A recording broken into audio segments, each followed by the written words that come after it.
Donc, ça fait quelques années maintenant sur Facebook que je suis une féministe qui s'appelle Emma, qui publie de temps en temps, je dis très occasionnellement, parce qu'il y en a peut-être une dizaine, des très longues suites de planches dessinées. Et ça c'en est une.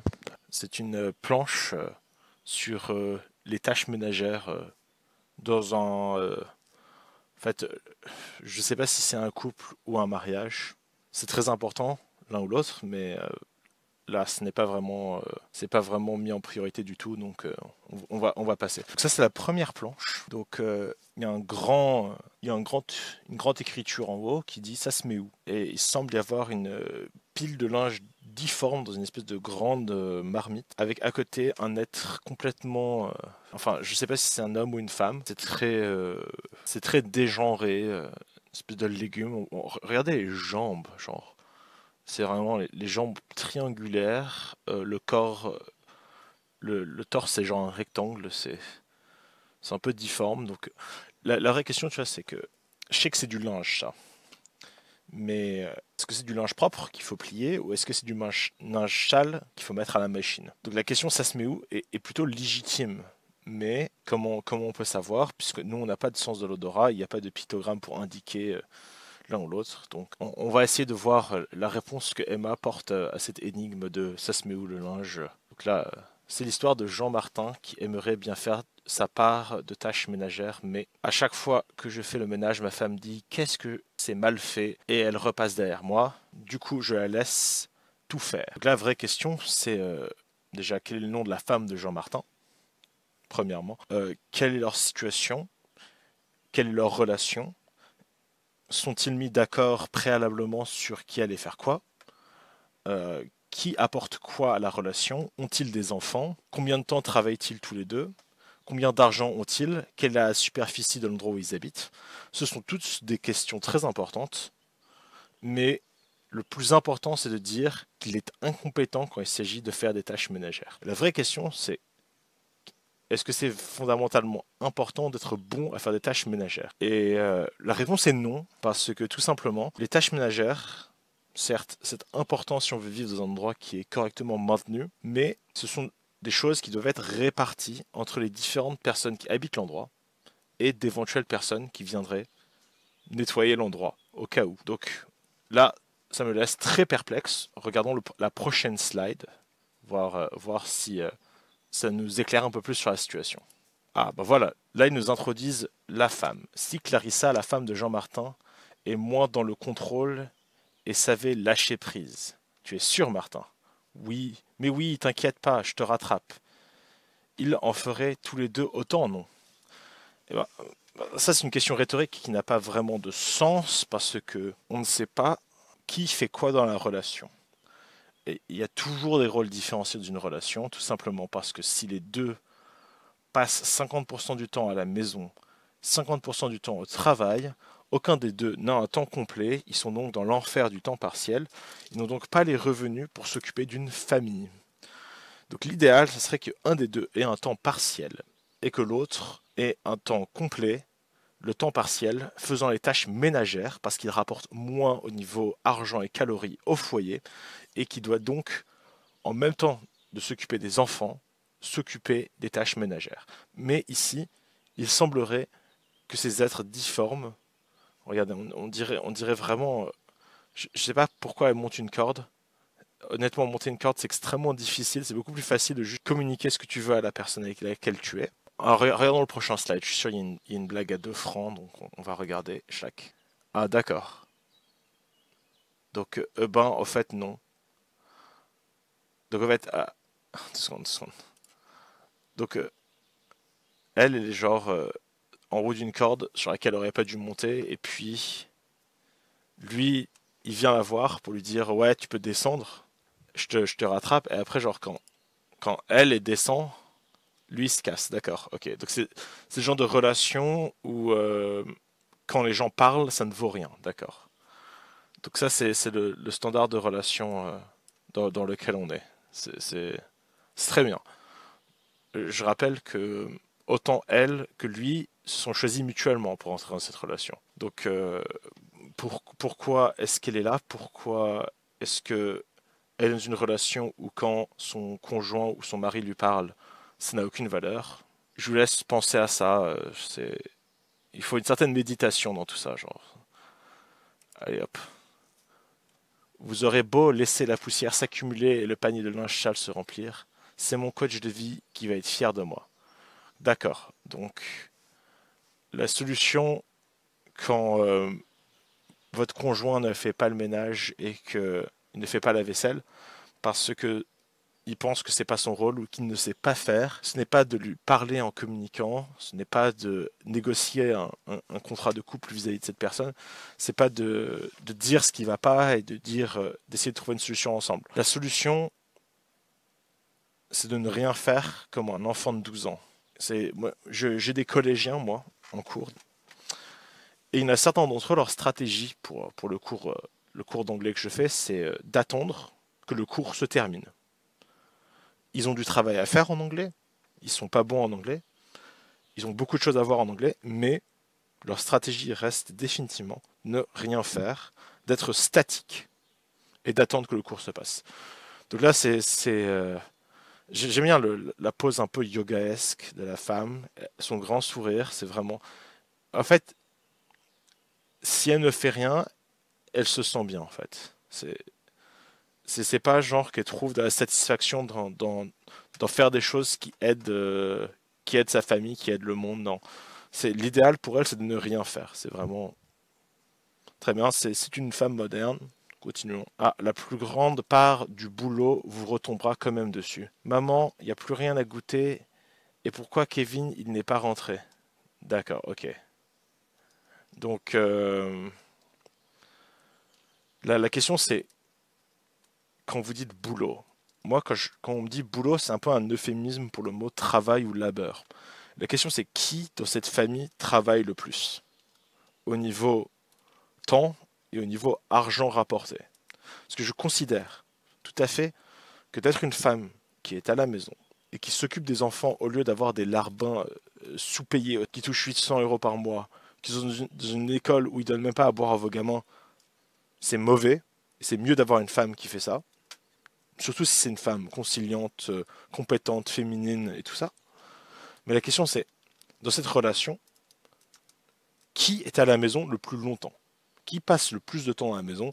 Qui a dit c'est ma responsabilité de s'occuper des gamins? Et si personne l'a dit, les deux sont à blâmer, les deux sont incompétents, les deux ne méritent pas d'être parents.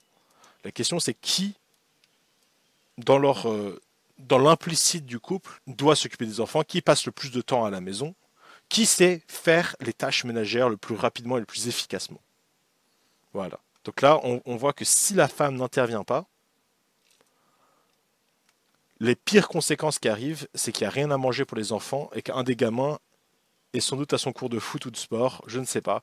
Peut-être son cours de yoga, vu la famille où il est. Donc, la question c'est qu'est-ce qui se passe si le mari ne fait pas son travail à lui?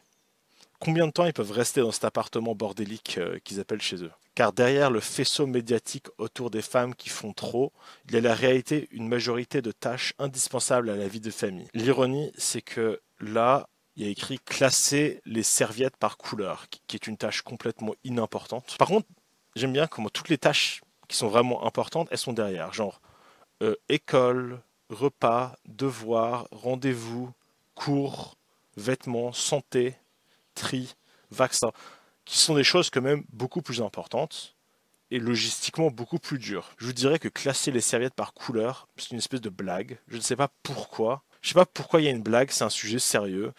C'est amusant de faire de l'humour, mais là ça va vraiment à l'encontre du message. Et la question c'est qu'est-ce qu'il faut pour pouvoir pour avoir des vêtements? Qu'est-ce qu'il faut pour pouvoir avoir des cours, avoir des achats, avoir de la santé? En fait, pour tout ça, il faut de la logistique. En fait, c'est pas genre qu'il faut juste le temps pour aller chez le médecin ou il faut juste le temps pour amener les gamins au cours. J'avoue, c'est chiant d'amener les gamins au cours. Mais avant de pouvoir les amener au cours, il faut pouvoir payer le cours. Moi, j'ai déjà vu des familles où il n'y avait pas d'argent pour payer les cours et le père passait quand même tout son temps à travailler.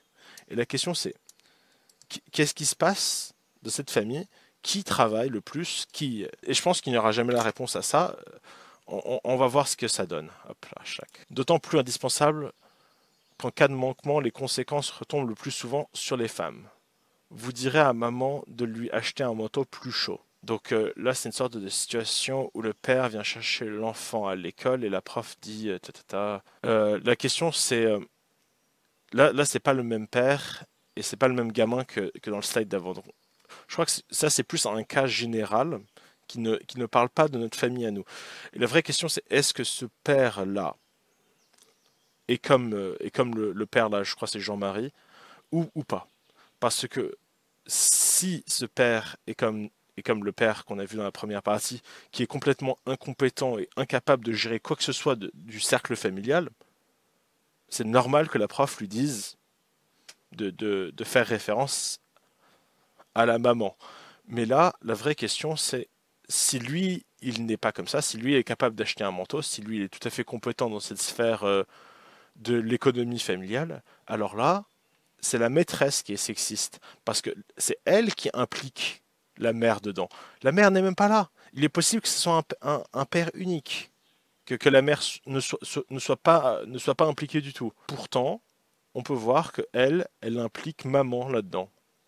Maman égale course de vêtements. En effet, on peut constater que même dans cette BD féministe, les femmes sont sexistes. Ouais. Il y a- c'est, les femmes disent que c'est le rôle des femmes de s'occuper des tâches de la sphère familiale. Voilà. Vraiment, on patine dans le beurre. Et que ces répercussions sont parfois pas visibles. Or, punaise. Sont souvent pas visibles. Punaise. Faut choisir les mots correctement. Je n'ai marre de ranger ce placard. Bah, le fais pas, c'est vraiment pas important. C'est quoi ce placard?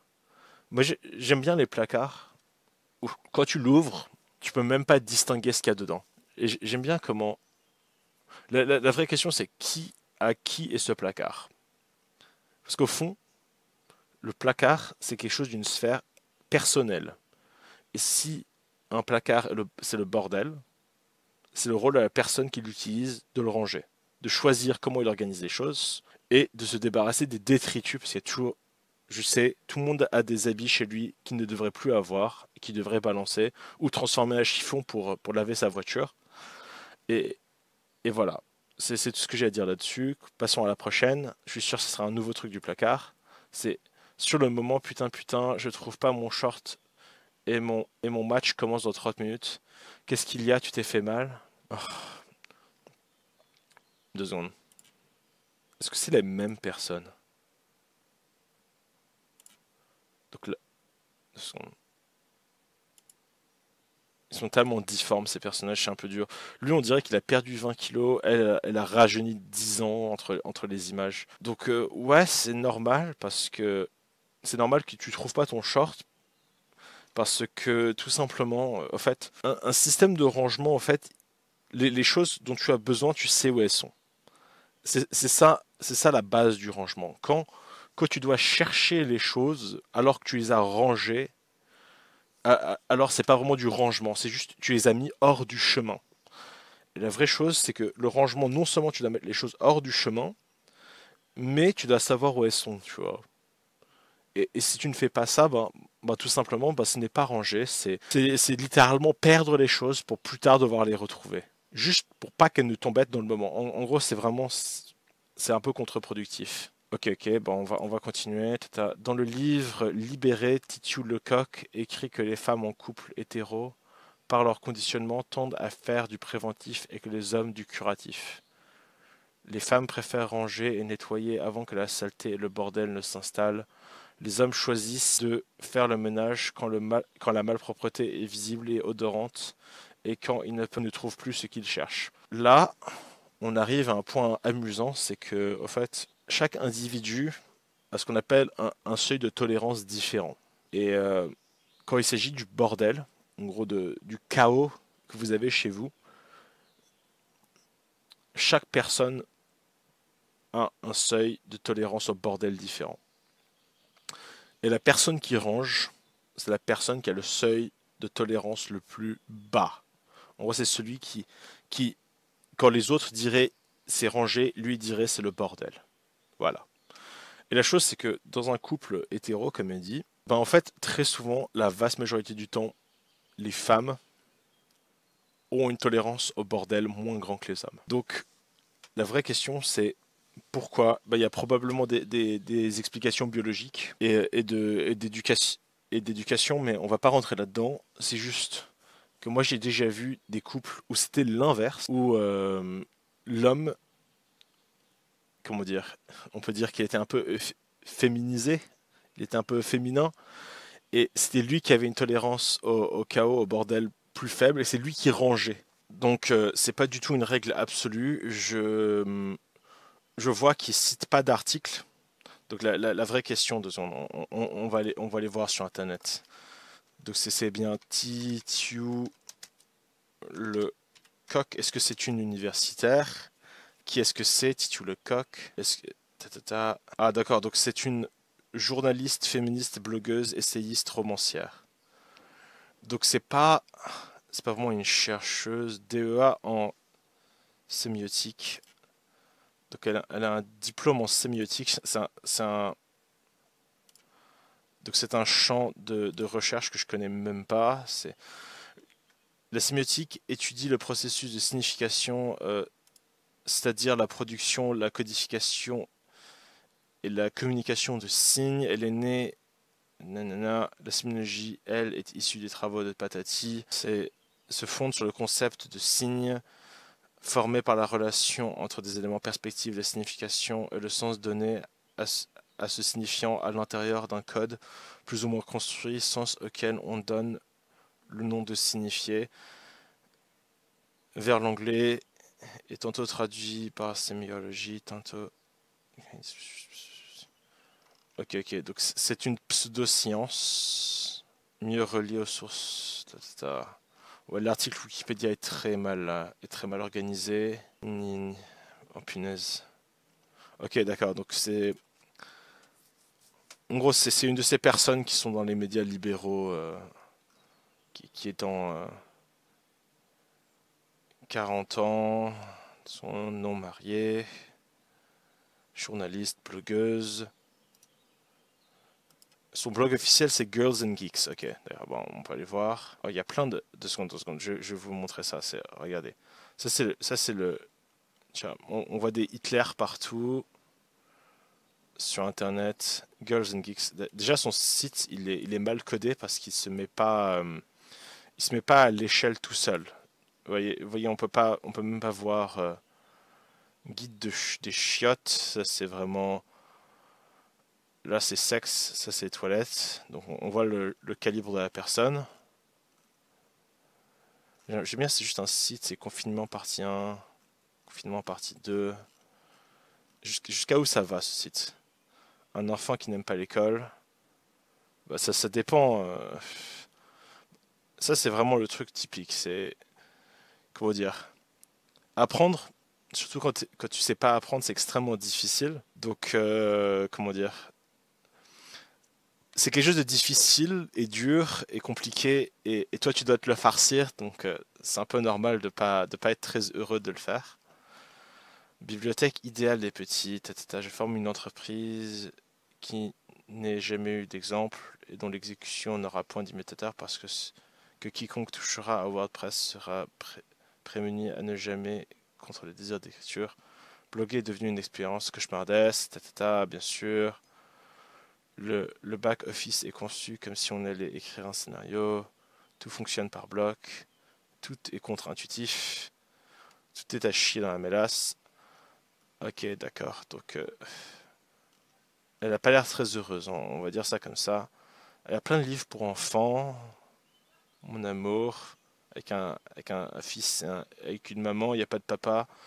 C'est très oedipien. Papa ne veut pas. Je compte jusqu'à 3. Ah, la chenille qui fait des trous. Ah, en anglais, ça s'appelle la chenille qui avait très très faim. Je sais pas pourquoi qui fait des trous. La traduction est très mauvaise. Voilà le facteur. On dirait un casque de la Wehrmacht. C'est très curieux. C'est moi le plus fort avec un gros loup. Oh, chien bleu. Ça, c'est pas mal. Moi, j'aime bien. J'aime bien chien bleu. il connaît beaucoup de livres. Ah, 2 secondes. On peut remonter 30 pages. Jésus, 2 secondes, 2 secondes. Regardez-moi ça. Dernière page. Juillet 2008. 18 juin. Oh mon dieu, blog des putains de ruptures. C'est la première phase est essentielle. Certains manquent à l'histoire. On peut opter aujourd'hui. La maman est morte. Attends. Je me suis couché de bonne heure. Je suis une pétasse. C'est ça.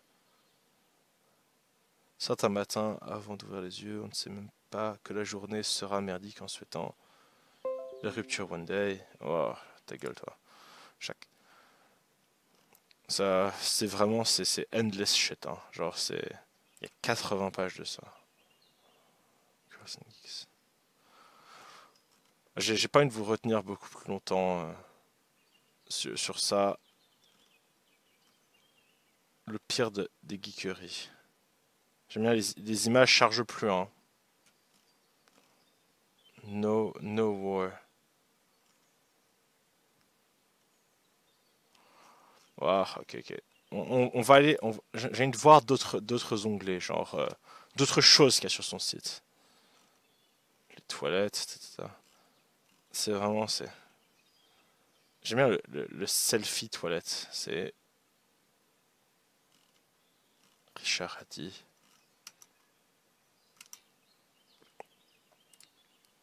De Internet. Oups, d'accord. Donc, la première section sur son site ne marche tout simplement pas.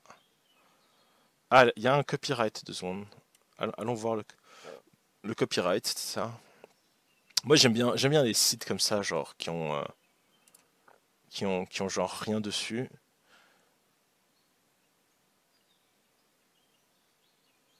Je suis désolé, Titu, tes photos, elles chargent pas. Ah, 2 secondes. Il faut qu'il y ait une vidéo. Quelqu'un qui lave son chat, ça c'est vraiment. Moi j'ai un chat. Quelqu'un qui lave son chat. Squash Festival de musique. 2 secondes. On va rigoler.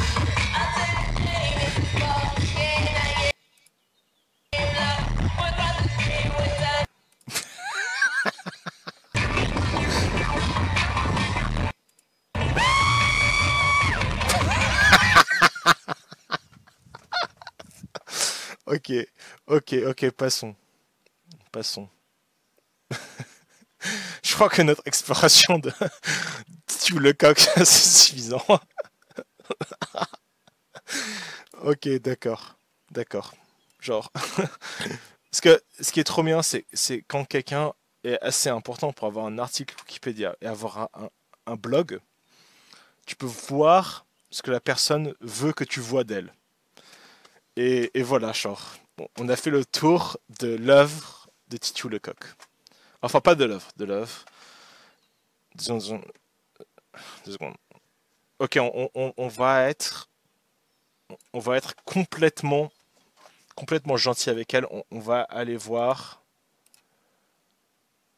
Elle a fait un roman qui s'appelle Au diable Voran. On va aller voir ce que c'est. Elle a fait des essais. Kama Sutra, c'est du cul.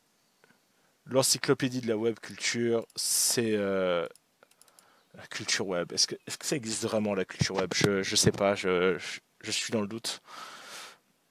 C'est un peu du cancer, ça. Sans télé. On ressent davantage de froid. Ok. Livre de poche sur la chronique de la débrouille. Libéré, le combat féministe se gagne dans le panier de d'un châle. Ok. Donc, on voit d'où ça vient, ça. Regarde, là, dans son livre Libéré, Schlack. Il y a pas de link Wikipédia hein, pour ça. Hein, genre, inconnu au bataillon. 2 secondes. Je viens de voir à quoi ça ressemble. 2 secondes. On, on va fermer quelques fucking lignes. On va voir où on peut acheter son livre, ok? Chaque.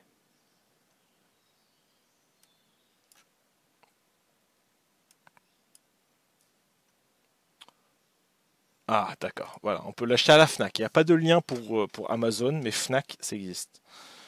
Ça coûte 17 euros. gérer mes cookies. Toujours tout refuser, hein. Fuck ces gens. Titou le coq. Ah, ça c'est littéralement toujours forever block. Vous pouvez voir là, c'est littéralement le même truc que sur Wikipédia. Genre,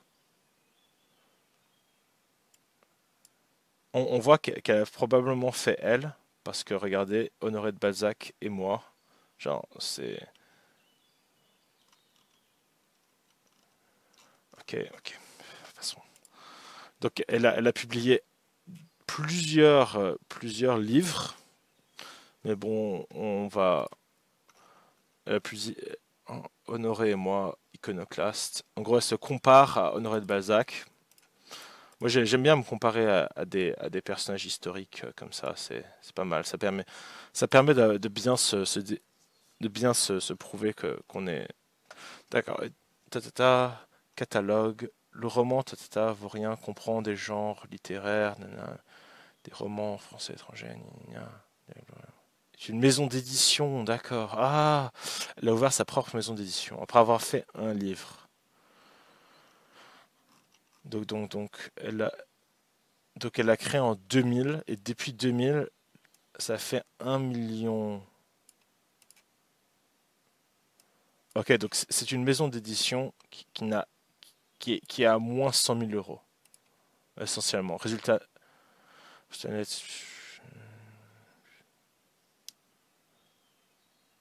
Ok, d'accord, donc c'est-à-dire que sa maison d'édition n'est pas rentable. Ok, d'accord, bah c'est chaud, hein. Je suis désolé pour toi, ta maison d'édition n'est pas rentable, Titiou.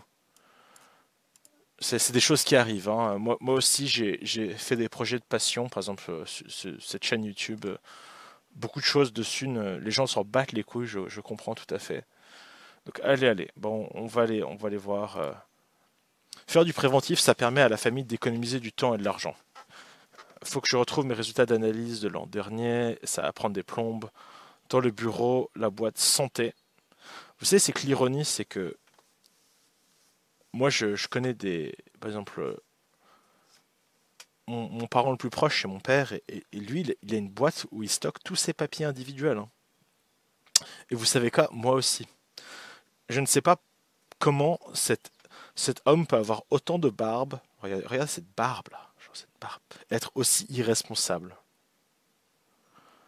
Ah, le deuxième exemple aussi, c'est vraiment, je ne sais pas quoi manger, on commande des sushis. Ben, fais du risotto d'avance. J'ai fait du risotto d'avance pour ce soir, regarde dans le congèle. Donc, lui, il n'a rien à faire, il sait pas cuisiner un plat. Il sait rien faire du tout. Et sa solution à elle, c'est de manger un truc décongelé. C'est vraiment, c'est vraiment de la bassesse humaine, quoi. Il y en a pas un pour rattraper l'autre, quoi. Genre, il y en a pas un qui est capable de cuisiner tous les jours. Genre, je disais, le repas cuisiné par maison par soi-même, c'est vraiment la base, quoi. C'est vraiment la base. Allez, continuons, Jacques.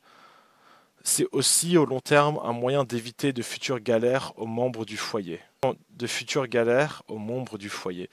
En gros, c'est pas d'éviter des problèmes aux membres de la famille. C'est vraiment, c'est des euphémismes là. Là, on est dans l'euphémisme. Tu as pris rendez-vous pour les enfants chez le dentiste. Ah mince. Ah non, mince, c'est urgent. C'est justement pour que ça ne devienne pas urgent. D'accord, donc, normalement, les gens normaux, normalement constitués, quand ils veulent que des choses soient faites, ils ont ce qu'on appelle une feuille de papier avec un stylo et ils écrivent. Ils écrivent les choses. Genre, ce jour-là, ça se passera. Ils l'écrivent. Et puis, tous les jours, ils regardent la feuille et ils avancent leurs objectifs. Ça, c'est ce que les gens normalement constitués font. Donc, essentiellement, ça, c'est pas mal. Ce serait cool. Genre, la question, c'est ce genre de discussion là qu'ils ont, du genre, tu as pris rendez-vous chez le dentiste. Combien de fois ils ont ce genre de discussion, tu vois? À qui c'est la responsabilité de toujours prendre le rendez-vous chaud. Qui gère la santé des gamins? Ça doit être un des deux, quoi. Ils peuvent pas partager ce genre de truc-là. C'est pas genre le ménage où il y a des tâches indépendantes, par exemple l'aspirateur, la lessive, ce genre de choses-là, laver le sol. Tu vois, c'est pas genre, on peut pas découper la santé de quelqu'un. Euh, Quand tu t'occupes de la santé de quelqu'un, tu t'occupes ou de tout ou de rien. Parce que si tu t'occupes de certains trucs et pas d'autres, tu vas arriver et quand on va te demander le gamin, est-ce qu'il va bien, tu vas répondre oui ou non ou je sais pas. Parce que tu sais pas, parce que c'est pas toi qui t'occupes du gamin habituellement. Tu vois, en gros, c'est faire doublement du travail. En gros, les deux doivent être au courant de tout en permanence. Et ça ne marche tout simplement pas. Il y a trop de choses à faire, je suis désolé. C'est pour ça que normalement, les gens, ils ont des domaines d'expertise dans lesquels ils gèrent toutes les tâches. Mais comme le travail devance les problèmes au lieu de les régler, ils ne les voient pas.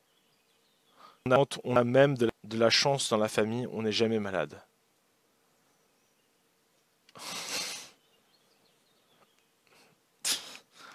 Ok, d'accord. Donc,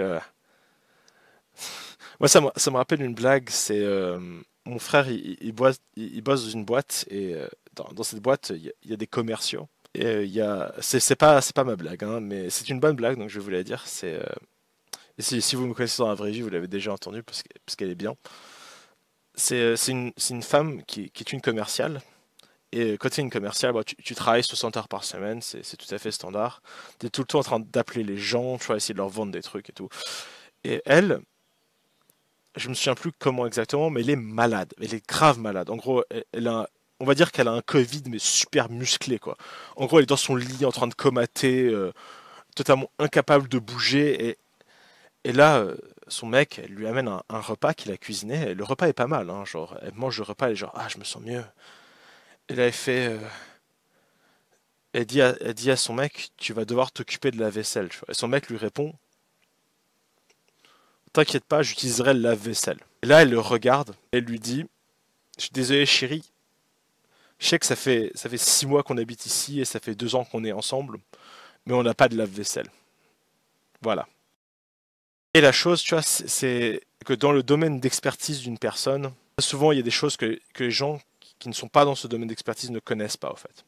Donc là, on voit par exemple le repas équilibré, la pièce bien aérée, l'essuie-main fraîchement changé. Tout ça, c'est des choses qui sont dans le domaine d'expertise de la femme. D'ailleurs, on peut voir, regarde, là, elle fait une tête de je suis le boss, tu vois. Et lui, il fait une tête, genre, regarde la taille de cet œil. Le mec, il comprend pas ce qui se passe, en fait. Il est juste con, quoi. Genre, Et la vraie question, c'est quel est le domaine d'expertise de cet homme dans cette famille, tu vois. Dans la famille, comme lui, il dit. Parce que quand c'est une meuf, elle dit toujours le foyer, tu vois. Mais lui, il dit la famille. La question, c'est quel est son domaine d'expertise? Et s'il n'a pas de domaine d'expertise et qu'il est là à la maison comme un fucking végétal à glandouiller, à végéter, pourquoi est-ce qu'il est encore... Pourquoi est-ce qu'il est là? Voilà. Je ne sais pas quoi dire d'autre. Alors oui, quand on est soigneux, quand on a tout soigneusement planifié au quotidien, lâcher prise de temps en temps est quasiment sans conséquence. Quand je garde les enfants, on mange des frites à la cool et ils vont très bien. Pas de quoi se prendre la tête.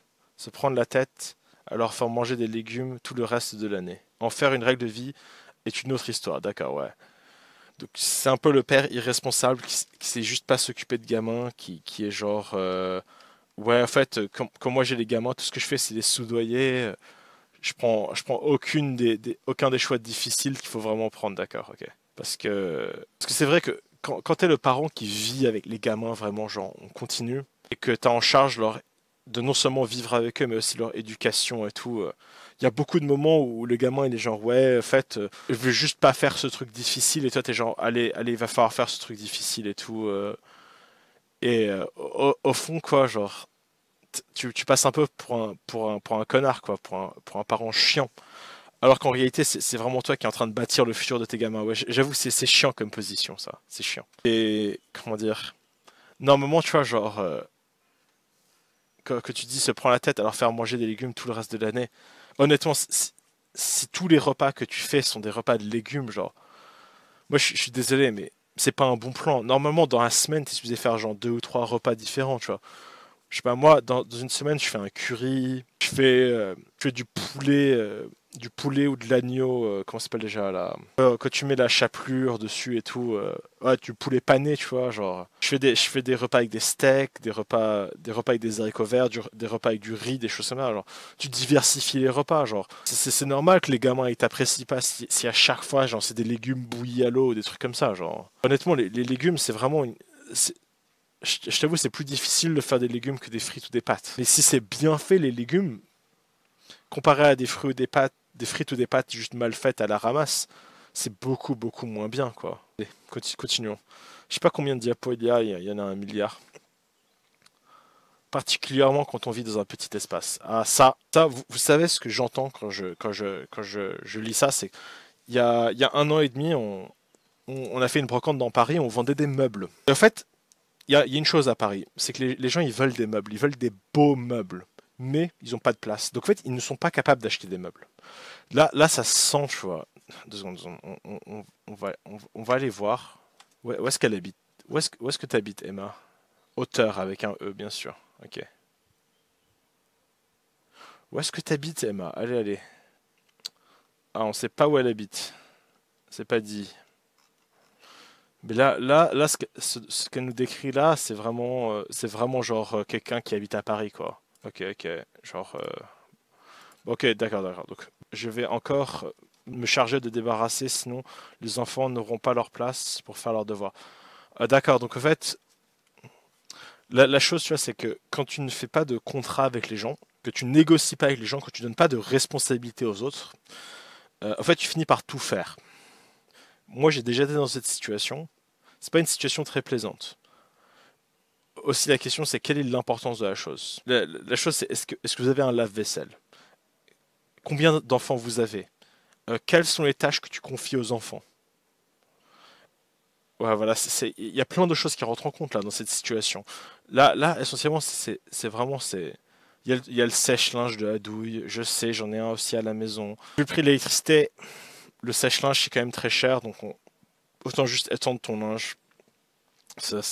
Vu qu'il fait chaud aussi, on va pas se plaindre. Donc là, il manque beaucoup dans cette situation pour vraiment pouvoir décrire ce qui se passe. Donc, ok, ok. Ou si quelqu'un a un problème de santé dans la famille.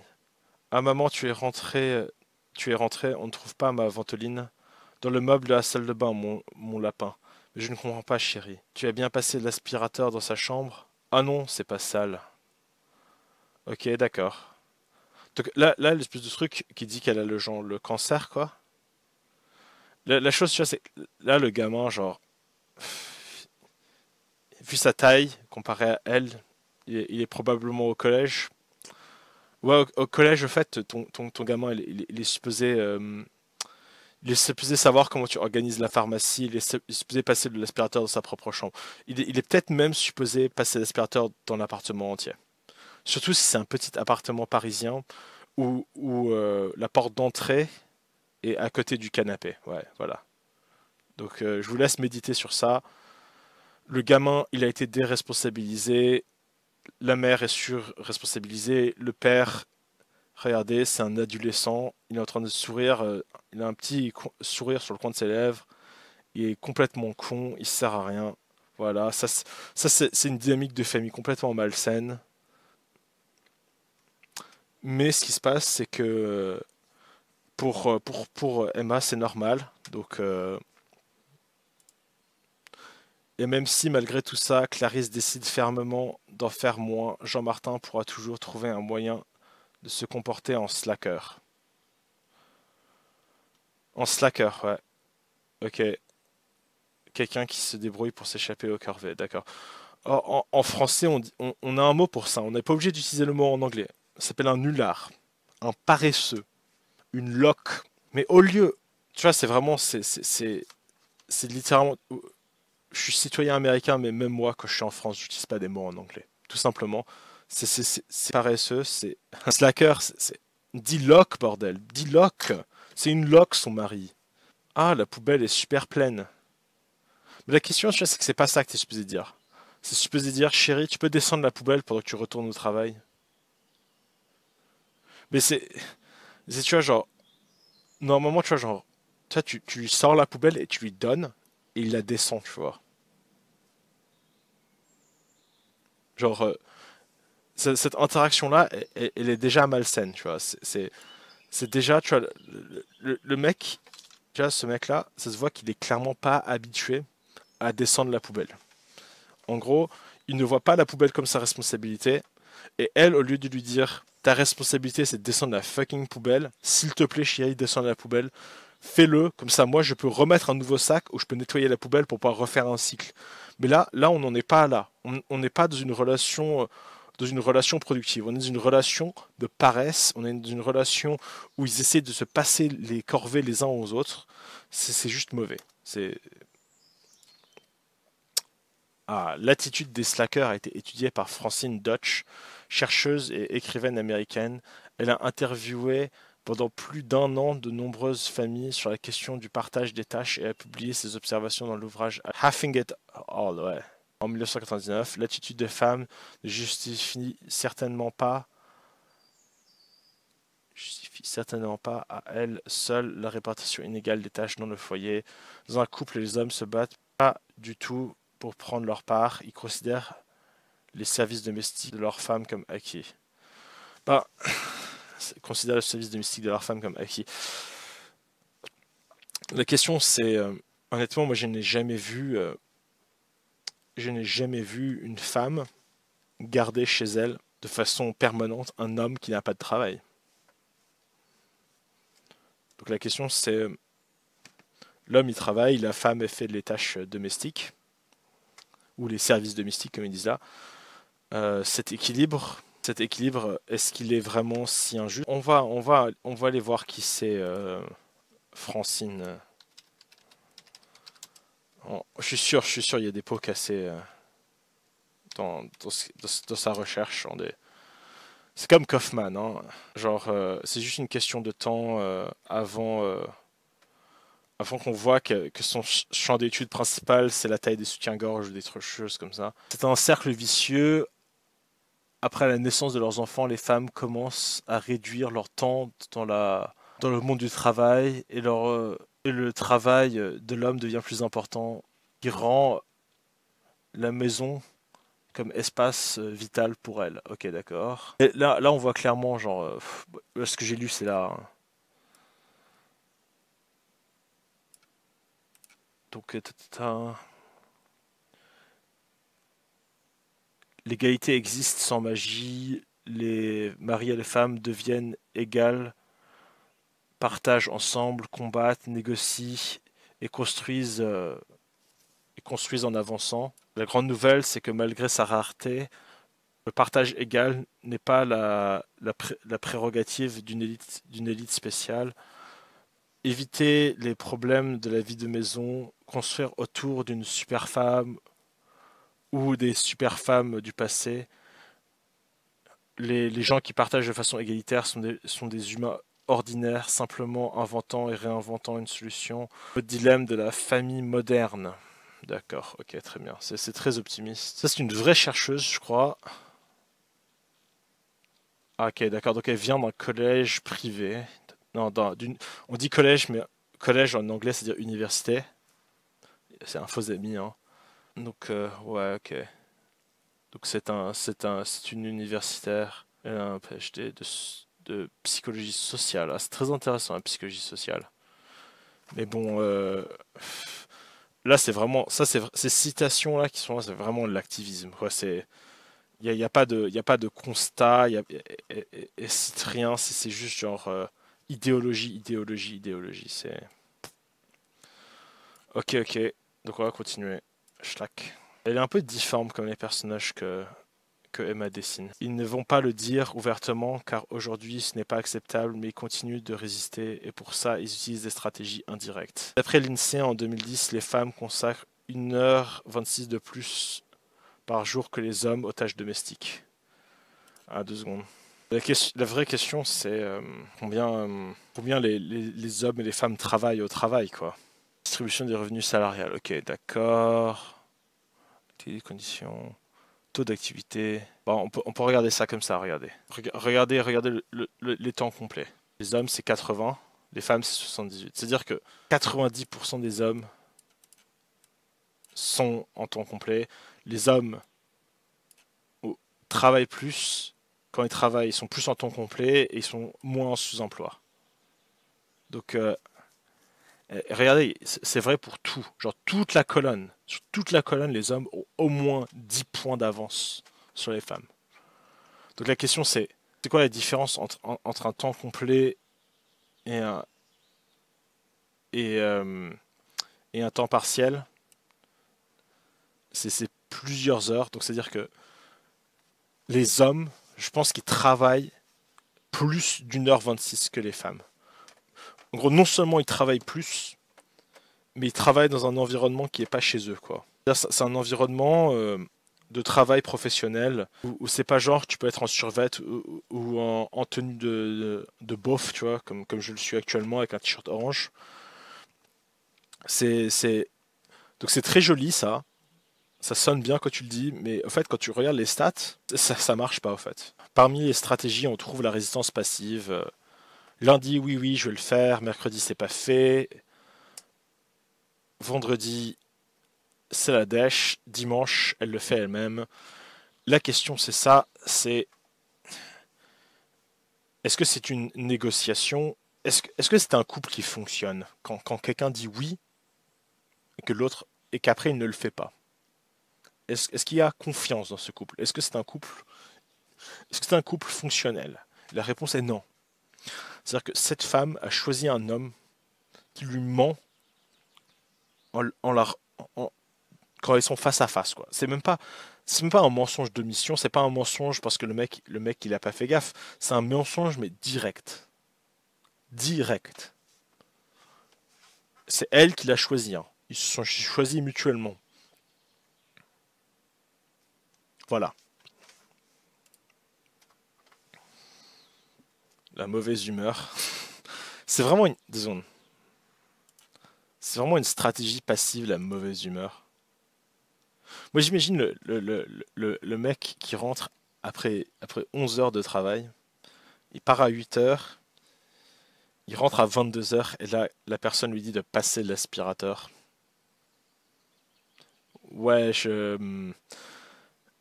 comment dire, quand on est fatigué, après une longue journée de travail, comment dire, il n'y a plus vraiment l'énergie pour être de bonne humeur quand on a fait un truc super chiant que quelqu'un aurait dû faire à un autre moment. Donc, et la question, tu vois, c'est qu'est-ce qu'il est nul cet aspirateur? La question, c'est qui est supposé acheter un aspirateur aussi? C'est normalement, comment dire, ton matériel, il reflète la personne qui l'a acheté, la personne qui l'a choisi, hein. Donc, c'est un peu le pape qui se fout de la charité.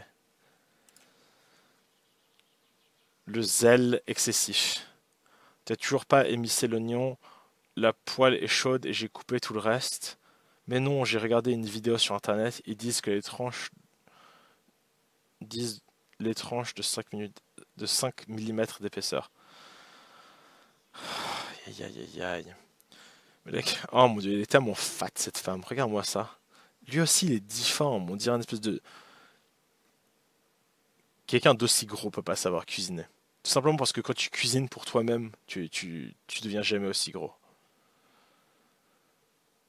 Qu'est-ce que c'est que ça? Genre, qu'est-ce que c'est que ce bordel? La question c'est, j'ai coupé tout le reste. Si t'es assez fort pour couper tout, tout, pendant que lui, il ne fait rien, pourquoi est-ce qu'il est dans cette équation? Pourquoi est-ce que tu lui dis pas juste d'aller se relaxer sur le canapé ou d'aller travailler? Pourquoi? Pourquoi cette situation? L'incompétence. Ça y est, j'ai plié ton linge. Mon Dieu, ça va jamais rentrer dans le placard. Encore une fois, la meuf est difforme et le mec, c'est un espèce de bâtonnet de... Tu vois, quand tu manges une glace, ce mec-là, c'est ce qui reste. C'est un bâtonnet. C'est- Ça y est, j'ai plié ton linge. Qu'est-ce que c'est que ça? Qu'est-ce que c'est que ça? Mon Dieu, ça ne va jamais rentrer dans le... Je t'avoue, elle est pas mal cette planche. Elle est pas mal du tout. Mais l'incompétence. On trouve la résistance passive. La question c'est, est-ce que c'est vraiment volontaire ça? Tous ces trucs-là. Est-ce que c'est vraiment des stratégies? Parce que la chose c'est que stratégie ça implique deux choses. C'est un mot de vocabulaire militaire qui dit que la personne elle fait des mouvements cohérents pour atteindre un but. Et la question c'est, est-ce qu'il y a vraiment un mouvement cohérent là-dedans? Parce que là, par exemple, je pense que vu comment les personnages parlent et réagissent, on part du principe que... et là aussi, regardez. En fait, aucune de ces choses, le mec ne fait exprès. Là le mec ne fait pas exprès dans ces trucs-là. Dans ces trois premiers, en tout cas. C'est pas vraiment des stratégies, c'est plus genre... je sais, il y a, il- là, en gros, en disant le mot stratégie, elle dit que c'est malicieux comme chose. La réponse, c'est que c'est pas malicieux. C'est juste qu'ils sont mauvais. Et que la chose, c'est que les gens avec qui tu travailles sont très souvent le reflet de toi-même. Tu vois, les gens avec qui tu es en couple, il doit y avoir une certaine compatibilité entre vous. Genre, vous vous ressemblez, quoi. Vous vous entendez bien, sinon ça ne marcherait tout simplement pas. Et la chose, c'est que quand le mec est incompétent dans les tâches ménagères, c'est pas forcément de la malice. Et ça veut probablement dire qu'il y a un endroit où la femme qui est avec eux a un déficit à peu près équivalent à leur déficit au niveau des tâches ménagères. La question c'est où est le déficit de cette femme? Et s'il n'y a pas de déficit, pourquoi est-ce qu'elle est avec ce mec? Parce que si la meuf n'avait aucun déficit, pourquoi est-ce qu'elle serait avec un mec tout pété qui est pas capable de plier du linge? Voilà. Voilà, on en est là. On en est à la meuf. Tu vois, le linge là que le mec il a dans ses mains, il est aussi difforme que la meuf là. Cette meuf, genre, elle pourrait presque rejoindre une école de sumo quoi. Je sais pas quoi dire de plus. Allez, hop. Ou encore la technique de l'autonomie zéro. Tiens, tu peux me tenir ça. En gros, il donne un truc à la meuf. Où est-ce que je mets ça? Et la meuf, elle parle dans ton cul, tu vois. Bah, c'est un couteau, tu le ranges avec les couteaux. Tu peux venir, j'arrive pas à voir si c'est al dente ou pas. Mais tu vois, la meuf, genre, littéralement, qu'est-ce qu'elle fait là? Genre, elle est en train de. Putain, genre, deux secondes. Genre. La meuf, c'est littéralement ça, quoi. Elle est en train de signer la déclaration d'indépendance de l'Algérie ou quoi? C'est ça, genre. Elle fait ça, la meuf? Genre, à la maison, elle est en train d'écrire des longs papiers comme ça. Et elle est en train de faire un truc alors que son mec est complètement naze à la cuisine. Genre, elle a marié un mec qui sait même pas faire des fucking pâtes. Genre, what? Qu'est-ce que c'est que ça? Et, et au contraire, c'est elle qui est malicieuse. C'est elle qui, genre. elle- parce que la chose, tu vois, c'est quand le mec il arrive avec le couteau et dit je mets ça où? Tu vois, quand il est vraiment mauvais, tu dois lui dire dans son cul, quoi. Comme ça, il comprend qu'il est pas supposé venir t'emmerder pour ça. Genre, c'est presque ironique, ça. Ça peut paraître exagéré, mais le recours à ces stratégies n'est pas toujours conscient. Ok, d'accord. Si c'est pas conscient, c'est pas une stratégie. C'est ce qu'on appelle le renforcement négatif. Si adopter une de ces stratégies fait disparaître la corvée, alors on s'habitue à se comporter ainsi.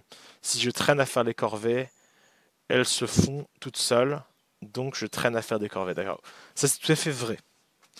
La vraie chose c'est si tu ne négocies pas avec les gens, si tu ne donnes pas des termes aux gens, les gens ils ne te respectent pas.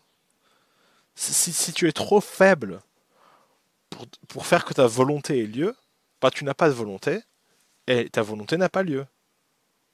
C'est c'est qu'il y a il y a aussi le cycle de la meuf, tu vois, qui est genre, je lui demande de façon désespérée de faire quelque chose. Lui ne respecte pas les gens désespérés, donc il ne le fait pas. Donc moi je le fais. Donc la prochaine fois je suis encore plus désespéré. Vous voyez, il y a d'autres cycles. Il y a l'autre cycle. C'est c'est qu'il y a deux cycles qui rentrent l'un dans l'autre en fait. C'est deux cycles vicieux. Là où elle devrait être forte et juste imposer sa volonté sur lui pour qu'il fasse le truc, elle le fait pas. Donc, et la chose c'est que normalement, je pense, ce genre de situation, ça montre la faiblesse de la femme. Ça montre sa faiblesse juste, parce elle n'est pas capable, elle n'est pas capable de le faire des choses. En gros, elle doit tout faire parce qu'elle n'est pas capable de lui dire de faire les choses. Voilà, c'est tout. Et, et, et, et tant qu'elle est dans le truc là, parce que littéralement le comportement qu'on a vu c'est, c'était où? Il y a un moment, genre il y a une slide où elle demande à quelqu'un genre,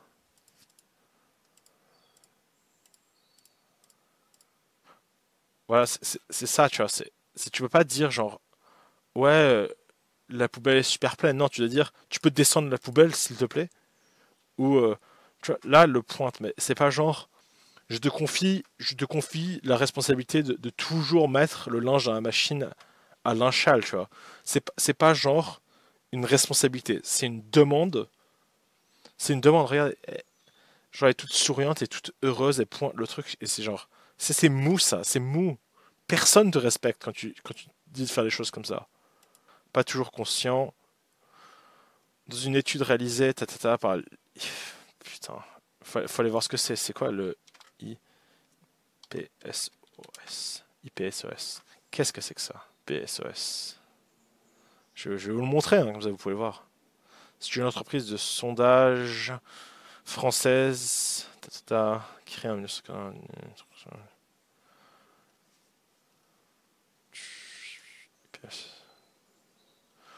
Ah, ok, d'accord. C'est un de ces trucs-là qui nous fait les espèces de sondages qui ruinent notre politique, d'accord, ok. Très bien. Ils disent quoi? En 2009, 29% se sont dit capables de se cacher pour échapper à une tâche ménagère. Bah, qu'est-ce que c'était à dire là-dessus? Pourquoi le gamin il amène ça pendant que sa mère fait la vaisselle? Il peut pas attendre qu'elle finisse. Il peut pas juste attendre devant les toilettes, genre il tape, il tape sur la porte pour demander à ce que son père vienne le faire, quoi. Genre c'est quoi cette situation là où le gamin il est là, maman, il y a des fiches à remplir pour l'école. Mais qu'est-ce que c'est que ça? Genre en gros, le gamin c'est des heures qu'il est rentré de l'école et pendant la vaisselle du dîner, il vient péter les couilles à sa mère, quoi. Mais c'est quoi ça? C'est quoi? C'est quoi cette situation? C'est pas toujours conscient. L'organisation du travail ménager dans un foyer est le fruit de nombreuses années d'essais, d'observation et d'ajustement. Qu'est-ce que tu fais? Ça va comme ça, j'avais rangé. Je mets les desserts les plus vieux devant, sinon les enfants prennent les autres et ça périme. En fait, ça c'est faux. L'organisation du travail ménager dans un foyer est le fruit de nombreuses années d'essais, d'observation et d'ajustement. Ça c'est juste faux. L'organisation c'est une chose, si tu ne l'instaures pas au début, tu l'auras jamais. L'organisation c'est un truc, quand tu arrives, tu mets en place l'organisation, et puis tu ajustes subtilement l'organisation quand les choses changent ou quand tu trouves un moyen plus efficace. Il n'y a pas, il y a pas d'essai, il y a pas de nombreuses observations et d'ajustements. Non, non, il n'y a pas ça. Tu mets le truc en place et puis tu le changes après.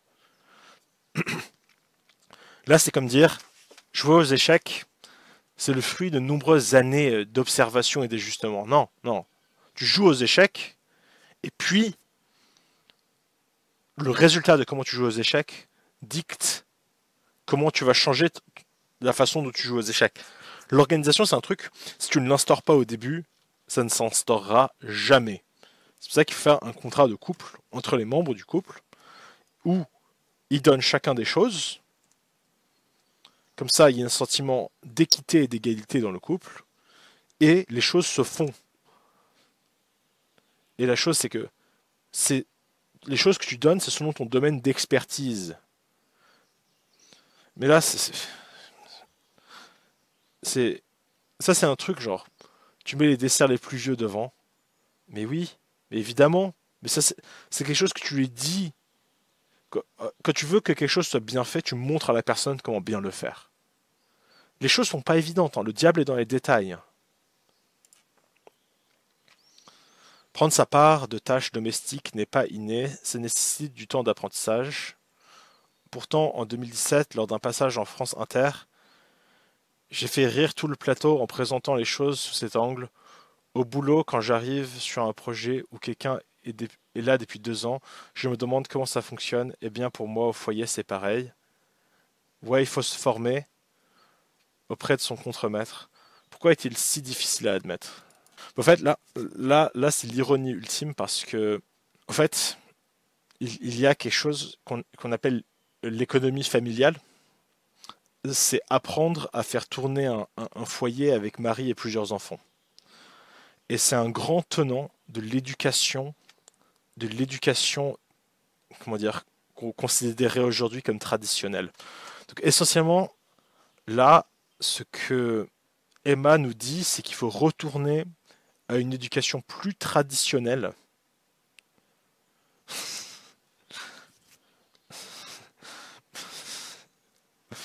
Ok, genre, c'est 20 secondes saute. Je vais trouver le wiki. Le wiki de ça. Forcément un wiki. Ok, je le trouve pas, mais ça existe. J'ai déjà vu ça. Et la chose fondamentale, c'est vraiment genre. Il y a un YouTuber qui s'appelle Kevin Samuel et il dit combien de temps ça prend pour apprendre à cuisiner. Mais pas cuisiner du genre tu fais des pâtes à la loose, genre cuisiner du genre tu es capable sur une semaine que chaque repas soit différent et soit un vrai plat, genre avec une recette et tout qui est bonne. Ça, c'est savoir cuisiner. Ça, dans le monde traditionnel, c'était le rôle de la femme. Ça prend 3 à 4 ans d'être formé là-dedans. Après, vous allez me dire, oui, mais il y a d'autres choses. Non, non. Dans le monde traditionnel, sans l'aspirateur ni la machine à laver, faire le ménage et laver le linge, c'était des boulots qui prenaient genre 10 heures chacun. En gros, tous les jours, tu passais au moins 1 heure et demie à 2 heures à cuisiner les repas, 1 heure à faire du linge et 1 heure à laver l'appartement ou la maison. Vous vous rendez compte à quel point tout ça c'est difficile. Et ça, les gens, ce n'est pas inné du tout. Je suis tout à fait d'accord. C'est juste que j'irai plus loin là-dedans. Je dirais que là, essentiellement, Emma, elle nous dit le monde moderne a échoué. Le monde moderne est basé sur des prémices qui sont mauvais et veut qu'on retourne vers un équilibre plus traditionnel des choses avec une éducation plus traditionnelle. Probablement car on a du mal encore aujourd'hui à accepter que les femmes sont en position de transmettre son expertise à un homme. Attends, retire les chaussettes rouges, il faut les laver à part, sinon ça déteint. Ben, ça c'est tout à fait vrai. Mais la chose, tu vois, c'est que ça c'est complètement faux. Les hommes écoutent l'expertise de femmes pendant 12 ans. C'est quand ils sont dans le système éducatif français, qui est extrêmement dominé par des femmes. Donc les hommes, comment dire, vivent sous l'expertise et la décision des femmes pendant beaucoup plus longtemps qu'il n'y paraît. Ça, c'est complètement faux. Et je vous jure que quand, quand quelqu'un, qui que ce soit, sait mieux quelque chose que moi, et que je suis en train de découvrir le truc, ah, croyez-moi, j'écoute cette personne, hein. Et d'ailleurs, cette femme-là, ça se voit qu'elle ne sait pas très bien cuisiner. Vous avez vu combien elle est grosse, hein. Lui, il est tout petit et difforme, on dirait un peu Gollum qui est en train d'essayer de mettre du linge gris dégueulasse là dans une espèce de machine à laver difforme. C'est que dire. Alors que l'inverse ne choque personne. Allez, je vais accrocher cette étagère. Attends, prends plutôt la perforeuse, le mur est hyper dur dans la cuisine. Expert qui sauve le game. Ben, c'est vrai dans les deux sens, quoi. Je sais pas quoi dire là, genre. Honnêtement, 2 secondes, 2 secondes, 2 secondes. Je vais aller chercher les vidéos, je vais vous le montrer. Chose à trouver.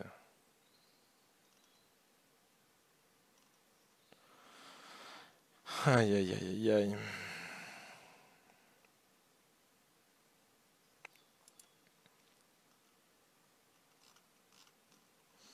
Il y a une vidéo en particulier, elle est vraiment très amusante. C'est une femme qui dit oui, j'ai que dalle besoin d'hommes. Donc maintenant, l'idéal c'est vraiment que je retrouve la vidéo.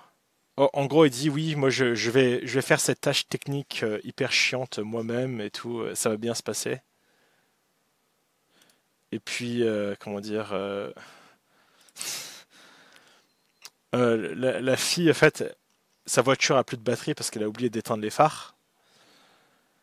Et essentiellement, genre, elle désintègre, elle casse deux voitures, quoi. Genre, elle fait vraiment n'importe quoi lors d'une tâche technique. À la fin, elle est genre quasiment, elle est obligée d'admettre, genre, putain, j'ai fait n'importe quoi. J'aurais clairement dû appeler quelqu'un pour m'aider, quoi. Here I am pushing Alyssa's car, fixing the damn problem by myself. Who needs a guy when you have me? So 3 hours later of trying to get Alyssa's car to work, and it's clear to say that I had no f***ing clue what I was doing. And I guess we do need men for shit because the whole inside of my car exploded and caught on fire. Il y a plein de, il y a plein de, il y a plein de trucs comme ça, du genre. Mais c'est un peu comme genre. Quand tu sais pas ce que tu fais, genre, normalement, tu demandes de l'aide. Tu demandes de l'aide à d'autres gens, quoi. Genre, tu vas pas, genre, en roue libre, essayer de faire des trucs, quoi. Et parce que sous le capitalisme, on est censé accepter de négliger nos liens de vie. Oui, je sais, c'est mal fait, mais j'en ai marre. Je vais regarder une série plutôt. Ah, c'est tellement faux. C'est tellement faux. Comment dire, quand tu sais le coût de vivre seul et de devoir tout faire soi-même, être avec d'autres gens et surtout que les autres gens t'apprécient, c'est tellement la différence entre vivre bien et heureux et genre vivre seul et genre malheureux. Genre c'est tellement faux ça. Mais meuf, mais ce mec-là, vous devriez pas être ensemble s'il est aussi nul que ça. Genre c'est vraiment un nul quoi. Il admet qu'il sait pas faire. Tandis que le même comportement au travail serait vu comme inacceptable. Bah bien sûr que oui. Bah déjà regarder une série au boulot, c'est un peu intolérable. Ouais, je sais, c'est mal fait, mais j'en ai marre. Ici, imaginez un parc. C'est c'est pas mal. Mais la chose, tu vois, c'est que pourquoi est-ce qu'elle est avec lui, elle? Si, si, si c'est un connard comme ça, pourquoi elle est avec lui? Pourquoi elle est avec lui, tout simplement? Et tant que tu me réponds pas pourquoi elle est avec lui, la situation, tu peux pas la juger, tu vois. Alors oui, il y a certainement au milieu de tout ça une part de gatekeeping. Oh, putain. Ok, très bien. Un autre mot en anglais.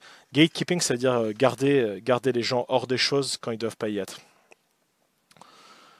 Avoir du pouvoir où on peut le prendre dans un monde qui nous en offre peu peut avoir une forme de satisfaction. À la maison, au moins, c'est moi la chef. Très bien. Très bien. Je tiens à dire que c'est pas moi qui fait ça, mais genre, regardez, hop, sur Amazon, don't change. Vous voyez là, hop.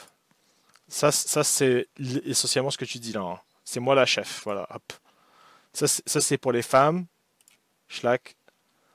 Ça c'est pour les hommes. Schlack, ça c'est pour les mères. Vous voyez, c'est cool, hein, genre pour 17 euros, tu peux avoir tout le gatekeeping et et toute la structure qu'il faut pour faire une famille qui marche. Ah, c'est simple la vie quand tu retournes au monde traditionnel, hein. Après, je pense pas que la féministe, elle voudrait lire l'intégralité du livre, parce que euh, quand, quand tu dis c'est moi la chef, en gros, c'est-à-dire que t'as des responsabilités, quoi. Genre c'est pas c'est plus le même jeu, quoi. On peut aller visiter la page de l'auteur. Genre, mais la chose, tu vois, mais comment dire, quand t'es la chef, en gros, genre, ça implique une responsabilité que beaucoup de femmes ne veulent pas vraiment, tu vois. Après, voilà, chaque, on va dire. Mais dans ce discours autour du tort partagé qui laisse croire à une situation équitable, content de ne pas trop en faire, content de faire à sa façon, ouais. Bah, la question c'est combien l'homme travaille aussi au boulot, quoi, genre. Parce que s'il avait pas de boulot, il vivrait pas avec la femme, quoi, genre. Un homme sans travail, genre. Enfin, je dis ça, mais rares sont les femmes qui admettent qu'un homme sans boulot vive chez elle et s'occupe des gamins, quoi. Dans l'autre sens, c'est standard et beaucoup de femmes voudraient pouvoir rester à la maison s'occuper des gamins, mais laisser un homme faire ça, c'est extrêmement rare. Schlag, en réalité, qui change complètement, cash, se repose et développe sa carrière, s'épuise et se pénalise professionnellement. Ben, la question c'est qui peut vivre seul? Une femme qui reste chez elle s'occuper de ses gamins pour pas que ses gamins soient endoctrinés par un système éducatif déficient? Ou un homme qui passe 70 heures par semaine à travailler? Et la réponse, très vite, on la connaît, hein. La personne qui peut vivre seule, c'est l'homme. L'homme n'a pas besoin de la femme financièrement. Parce que financièrement, comment dire, il s'occupe déjà de lui-même. Donc en gros, le fait que la femme ait un travail, le fait que la femme ait fait des études, c'est plus détrimental qu'autre chose. Ça veut dire que au lieu d'être jeune, de pouvoir s'occuper des enfants, de pouvoir faire plein d'enfants, elle est vieille, elle a un travail qui rentre en compétition avec les enfants et les tâches ménagères, et essentiellement c'est du pur négatif. Le truc c'est l'homme, le plus longtemps il travaille, le plus il progresse dans sa carrière, le plus d'argent il fait, donc le moins il a besoin de l'argent de la femme, et le plus il devient autonome dans la vie. Et fondamentalement aussi, il faut pas oublier que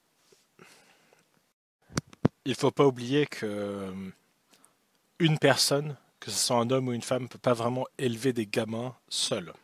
Tout simplement parce que juste la présence qu'il faut pour surveiller des enfants, pour pouvoir les accompagner, une personne ne peut pas procurer ça complètement. Parce que surtout aujourd'hui, quand il faut non seulement s'occuper des enfants et travailler, en fait, quand tu travailles, tu peux pas vraiment t'occuper de tes enfants, et quand tu t'occupes de tes enfants, tu peux pas vraiment travailler. Donc la solution la plus simple, c'est qu'un parent soit spécialisé dans l'un et qu'un parent soit spécialisé dans l'autre. Or, la plupart des femmes veulent un homme qui gagne plus d'argent qu'elles. Ça s'appelle l'hypergamie. C'est-à-dire qu'on arrive dans des situations où la femme est dit j'aime pas faire les tâches ménagères, je préférerais travailler, mais elle travaille moins bien que son conjoint, donc elle doit quand même lui céder la place pour qu'elle reste à la maison pour s'occuper des tâches ménagères. C'est-à-dire que l'homme doit maintenir son rôle de travailleur et que la femme aussi voudrait maintenir son rôle de travailleur, mais elle ne peut pas parce que l'homme est un meilleur travailleur qu'elle. Donc on arrive dans un paradoxe de l'axe Z où pour bien faire les choses, Les femmes qui ont passé beaucoup de temps à investir dans une carrière doivent l'arrêter pour s'occuper de leurs gamins. Donc c'est une situation complètement ridicule. Autrement dit, même si Clarisse lâche complètement prise, le risque est grand que Jean-Marie continue de se comporter comme un nul, parce qu'en vrai, ça l'arrange bien. Mais la chose, c'est que là, on ne prend pas en compte. Enfin, bah, comment est-ce que vous voulez qu'elle prenne en compte ce que je viens juste de dire là? Parce que la question, c'est qui travaille plus? Qui travaille plus? Qui apporte le plus au couple? L'homme qui reste à la maison et qui fait les tâches, qui aide sa femme à faire les tâches ménagères, ou l'homme qui va au travail et ramener l'argent qu'il faut pour faire tourner une économie familiale. Et tout simplement, je pense que la raison pourquoi beaucoup de femmes sont avec des gens nuls, c'est qu'elles ont besoin d'eux financièrement. Voilà. Et le fait que quelqu'un qui gagne beaucoup plus que vous laisse rester à la maison faire des tâches ménagères, c'est pas un très mauvais deal, surtout quand vous avez fait des diplômes universitaires inutiles qui vous offrent très très peu de paye pour beaucoup d'années d'études. Mais bon, passons. Bon, une fois que tout est posé, vous allez me dire super. Mais si on a un Jean-Marie comme conjoint, comment on fait pour qu'il se sorte les doigts du cul? Eh bien, je vais vous répondre comme d'habitude. Si j'avais la solution magique, je vous l'aurais déjà donnée. Je ne peux pas régler un problème de société avec des trucs et des astuces ou du coaching, mais je vais quand même poser là 2 ou 3 pistes. Ah, donc là, Emma va nous expliquer comment faire un contrat de couple, je pense, parce que bah, c'est la solution au problème, quoi. C'est la répartition des tâches entre les membres de la famille, quoi. Moi, je vous conseille même d'impliquer les enfants dedans. Quand l'enfant il atteint l'âge pour pouvoir faire des tâches, vous lui en confiez. Comme ça, il s'habitue à en faire. Mais aussi, genre, là, on n'a toujours pas répondu à la question, c'est pourquoi l'homme est là. Est-ce qu'il est là parce qu'il travaille? Est-ce qu'il est là parce qu'il est beau? Est-ce qu'il est là parce que la femme est trop déprimée seule et il faut un homme pour faire des enfants? On ne sait pas pourquoi il est là. Ah, la femme, elle est là, on sait pourquoi elle est là pour faire le ménage. Allez, hop. La première étant ne pas culpabiliser pour être dans une situation d'inégalité. Déjà parce que ce n'est pas votre faute et ensuite car ce n'est pas votre charge d'éduquer votre conjoint. Le féminisme a pour but de s'émanciper, pas de s'auto-flageller. D'accord, donc quand vous choisissez... Ah, moi je vous dis honnêtement, il y a beaucoup d'hommes hein, qui n'ont pas de conjoint. Hein. Genre, il y a beaucoup d'hommes qui n'ont pas de femmes. Vous avez un énorme choix, donc quand vous choisissez un nul, c'est pas de votre faute. Vous avez pris des fois des années ou beaucoup de temps pour sortir avec lui, pour emménager avec lui. Donc là, quand vous réalisez du jour au lendemain que vous êtes avec un nul, c'est pas de votre faute. C'est pas, il faut s'émanciper. C'est pas votre responsabilité de changer le. En fait, vous savez ce que c'est éduquer? Éduquer, c'est apprendre aux gens des choses pour que le monde soit meilleur. C'est ça éduquer. Hein. Ça ne sert, c'est que ça éduquer. Donc en gros, là, tu dis ton rôle, c'est pas de rendre le monde meilleur en aidant les gens à être meilleurs. Ton rôle, c'est de t'échapper de la situation. Ok, d'accord, très bien. Bon, on va voir comment on s'échappe de la situation. Heureusement, certains conjoints veulent sincèrement faire leur part. Ok, d'accord. Donc, mais quand les choses ne sont pas dites clairement, ouais, voilà, il faut clarifier la situation, faire le contrat de couple, d'accord. Ils se laissent porter car c'est confortable et vous finissez par tout gérer à leur place. Dans ce cas, je vous propose de tenter ce qui fonctionne pas mal dans mon cas, acter ensemble une répartition équitable du travail ménagère. Ah d'accord, cool. Sachez que ce n'est pas encore du 50-50, mais il y a pas mal de tâches dont je ne me préoccupe plus du tout. D'accord, bah c'est bien. On arrive au contrat de couple. On arrive au contrat de couple, mais quand là, je suis sûr, elle va nous parler de charge mentale et tout, mais la vraie chose, c'est que charge mentale, c'est pas vraiment un truc vrai, en fait. La charge mentale, il y a des mots pour ça. Et les 2 mots sont stress et fatigue. Quand vous travaillez, quand vous avez des responsabilités, ça vous stresse et ça vous fatigue. Voilà. Et la chose, c'est que quand tu passes l'essentiel de ton temps hors de la famille, et que tu es en train de travailler, et que tu es stressé, et que tu es fatigué, et que tu rentres et qu'on te parle de répartir des tâches de ménage équitables, comment dire, c'est pas vraiment gagnant quoi. C'est un peu comme si la femme, après qu'elle ait passé toute sa journée à faire du ménage, quand son homme rentre, son homme lui dit, ouais, il est l'heure que tu ailles au travail. Voilà, ce sera la même chose, c'est le même délire. Donc là, on les voit qui listent des tâches comme signer les cahiers, changer les essuie-mains, cirer les chaussures, racheter des vêtements, amener Kevin chez l'orthophoniste. Et au fait, toutes ces tâches-là sont, comment dire, ça c'est des tâches qui prennent peut-être 10 à 20 secondes pour la plupart d'entre elles, comme signer les cahiers, changer les essuie-mains, cirer les chaussures, racheter des vêtements. Amener Kevin chez l'orthophoniste, genre c'est un peu plus long, mais normalement, si vous êtes correctement calibré au niveau de vos emplois du temps, vous pouvez le faire très vite, hein. Genre là c'est surtout genre plein de petites tâches un peu reloues à faire, quoi. C'est pas des vrais problèmes. Par contre, payer le crédit, payer les 800 € par mois pour avoir un appartement tout petit dans Paris, ça c'est vraiment beaucoup plus problématique et beaucoup plus difficile à faire. Répartir les tâches, avec sa charge mentale de façon équitable en fonction des préférences de chacun autant que possible. Je prends tout ce qui est nettoyage des sols, ouais. Alors je gère le linge, ok. Il y a des applis pour faire ça, le faire écrit, gna gna, patati. Ouais, en fait, bon, ça c'est très bien. C'est la base de toute vie en communauté, c'est répartir les tâches. Mais comment dire,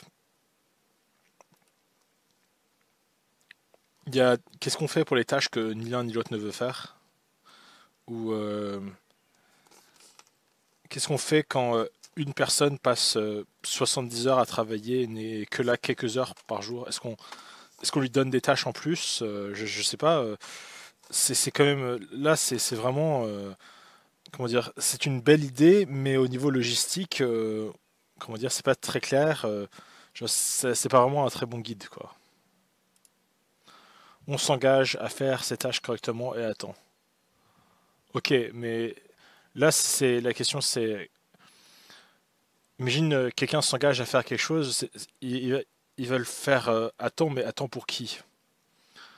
Par exemple, que s'il s'agit de faire des courses, quand on doit faire des courses à plusieurs parce qu'il y a beaucoup de choses à ramener, moi je considère que le départ doit être immédiat et extrêmement rapide et on doit faire les tâches qui bloquent les gens, qui bloquent plusieurs personnes rapidement, quoi.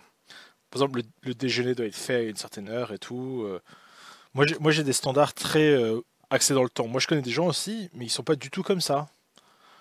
Donc il y a il y a tout un guide temporel et logistique qui n'est tout simplement pas fait, quoi. Cela implique de se former si on récupère une tâche que l'autre a l'habitude de faire. Ok, très bien. Ça c'est très idyllique quand même. Genre c'est en gros si elle est femme au foyer et que lui bosse 45 heures, genre il faut quand même se répartir des choses, quoi, vraiment. Quel pourcentage quel pourcentage financier est-ce qu'elle gère, tu vois? Et quel pourcentage il gère? Parce que si c'est vraiment réparti 50-50, alors combien de temps ils travaillent tous les deux dans la semaine, tu vois? Qui s'occupe des enfants pendant qu'eux ils sont pas là? Qui s'occupe de la maison pendant qu'ils ne sont pas là? Ça c'est des questions du genre, il n'y a aucune réponse, hein. Ne pas, ne pas pallier ses oublis.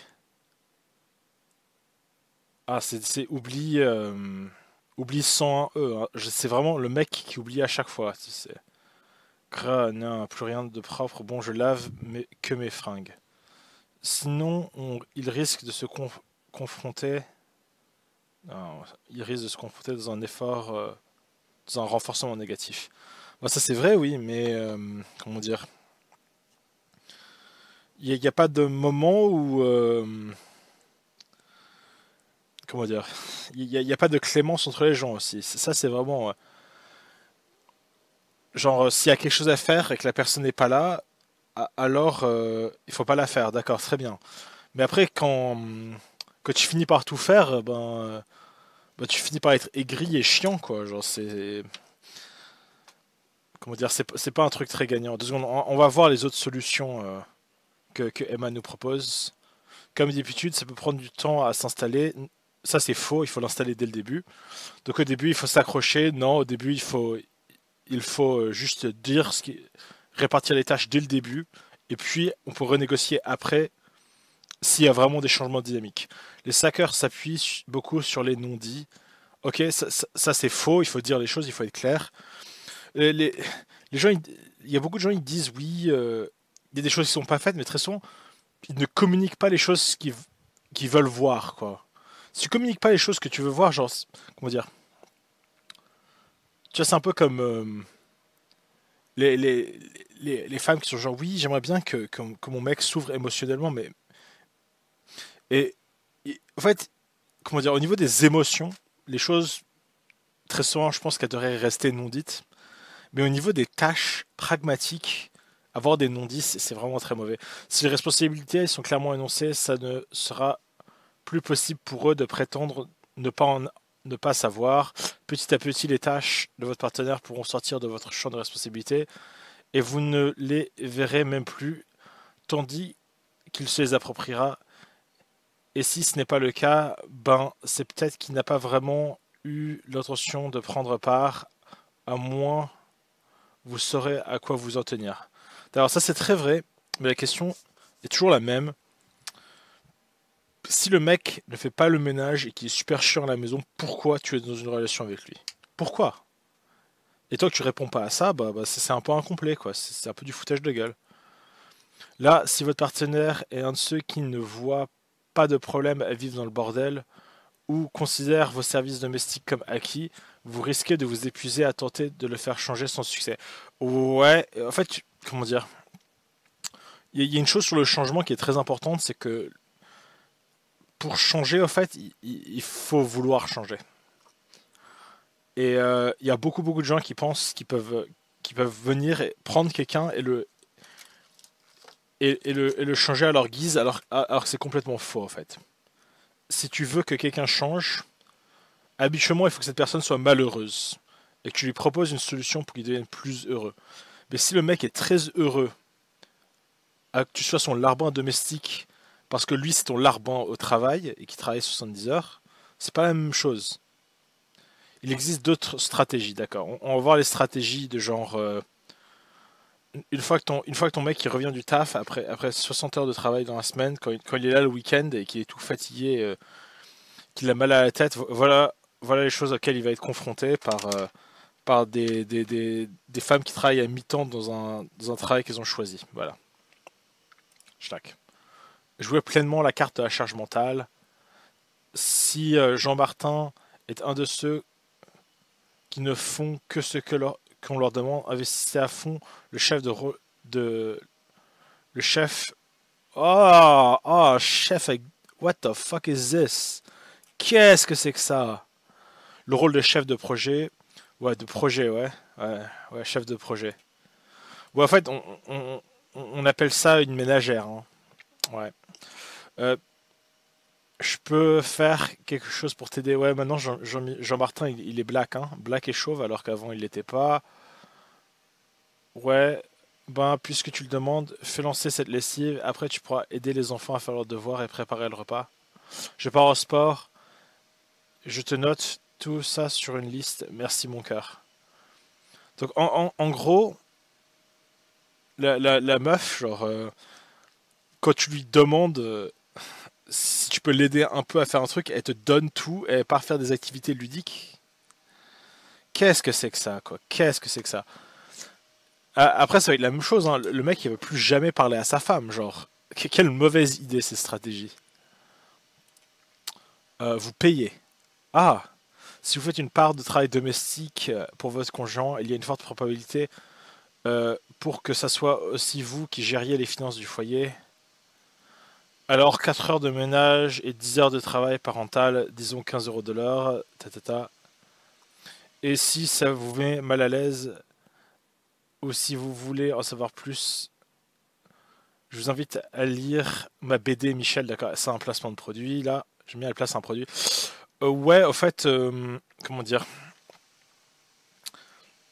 Là, c'est pas une très bonne logique, ça. Je vous préviens pourquoi, parce qu'en fait, euh, si il faut te payer comme une bonne et une éducatrice pour que tu sois genre, comment dire, pour que tu sois à la maison et que s'il faut te payer comme une bonne ou une ménagère ou comme une garderie, en fait, je vais t'expliquer, euh, comment dire, tu vas rentrer en compétition avec des services qui font ça pour beaucoup moins de 15 euros de l'heure. Moi, je suis un professeur d'anglais et 15 euros de l'heure, il y a beaucoup de mes heures qui sont payées ou vers 15 euros ou un tout petit peu moins. Donc, en fait, là, tu te compares genre à un service professionnel qui a l'avantage de gérer les gamins de façon beaucoup plus nombreuse que toi, qui sera beaucoup moins cher. Donc, en fait, s'il s'agit d'argent, et de purement que d'argent, ben, comment dire, le résultat ne sera pas vraiment ce que tu veux. Mais après, tu peux essayer. Mais là, c'est espèce de. Là, comment dire, pour quelqu'un qui quelques coups avant, comment dire, on va y retourner, genre. Voilà. Et parce que sous le capitalisme, on est censé accepter de négliger nos liens de vie. Et là, vraiment, c'est. Et là, regarde, paf, c'est tout de suite genre. Ouais, en fait, pendant que tu es au travail, moi je suis à la maison, genre. J'ai pas de fiche de paye, j'ai pas de patron super chiant, genre, j'ai juste besoin de réaliser les tâches ménagères le plus rapidement possible, le plus efficacement possible pour le bien des gamins. Et tu vas devoir me payer quoi, genre. Qu'est-ce que c'est que ça, genre? Comment on peut, comment une diapo, il y a quelques diapos, on se plaignait genre du capitalisme, maintenant c'est genre, ouais, capitalisme à fond quoi? Ouais, je sais pas. Le maître dehors, ok. Euh, je ne vais pas me faire des amis ici, mais vous le pouvez psychologiquement et économiquement. Ah, si vous le pouvez. Ah, d'accord. Donc, si le mec, tu l'aimes pas vraiment, mais tu restes avec lui juste pour pas être seul, ou tu restes avec lui parce que t'es pas capable de payer quoi que ce soit parce que t'es essentiellement une femme au foyer, alors tu peux le foutre dehors. Puisque ça ne te dérange pas de vivre dans un bordel, allez, vas-y, mais ailleurs. Ok.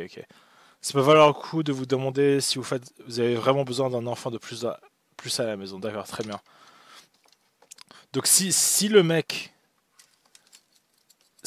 genre il fait pas la vaisselle, alors tu dois le mettre dehors. Ok, très bien. Donc si la femme elle travaille pas un 35 heures temps complet comme toi, tu dois la mettre dehors aussi, genre c'est ça la logique, genre à l'instant où la personne te descend un tout petit peu, d'accord. Ouais. Mais c'est pas étonnant qu'on ait 50% de taux de divorce avec ça, hein, genre.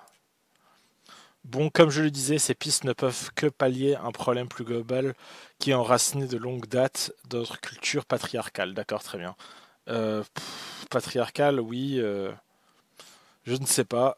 Pour nous éviter de devoir lutter au quotidien de génération en génération, il faudra un changement radical de société, d'accord?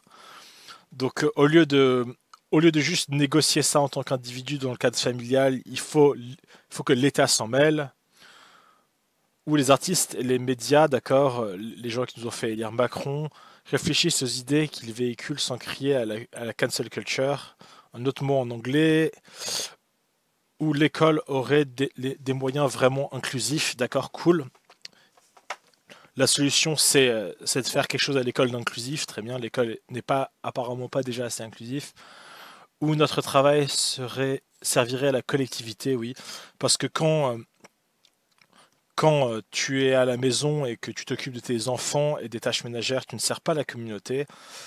Par contre, travailler pour un patron, c'est servir la communauté et non au profit de quelques-uns. Ouais, en fait, habituellement, c'est vraiment très dur de faire un travail comment dire, qui est au service de tout le monde. Il y a très très peu de gens qui le font. La plupart des gens ont une action très locale dans leur travail, ce qui nous permettrait de bosser beaucoup moins. Ah oui, bosser beaucoup moins. Ah ben voilà, c'est en gras, c'est bosser beaucoup moins. Le mari il va au travail, il fait son fucking 35 heures ou son 40 heures ou plus, quoi, pour, pour que le foyer existe. Et la meuf, elle dit essentiellement je reste à la maison, je fais tourner la machine à laver, je surveille les gamins, je fais la vaisselle, mais il faut que je travaille beaucoup moins. Et de privilégier les autres aspects de notre vie. D'accord, d'accord, très bien. Les autres aspects. Donc, dans un monde en décroissance, on va avoir de moins en moins de machines et de moins en moins de voitures. Il faut privilégier d'autres aspects de notre vie que le travail et le labeur pour que les choses fonctionnent très bien. Pour en finir, si au milieu de cette lutte, vous pouvez vous mettre à douter, si vous trouvez trop chiante ou exigeante, ouais, ben non, pas du tout. J'ai noté que pour ça, cet extrait de Having It All, les couples qui ont pu surmonter notre colère et notre frustration face à une répartition inégale des tâches ne font, ne sont ressortis que plus forts, d'accord? Ouais, tout à fait, c'est vrai. Les hommes faisant leur part ont souvent parlé du respect qu'ils portaient à leur épouse et se battent pour l'égalité. Qu'est-ce que ça veut dire égalité? Comment on peut faire, comment on peut être égaux si tout ce qu'on fait est complètement différent? Ça, c'est un autre truc, genre, c'est complètement incohérent.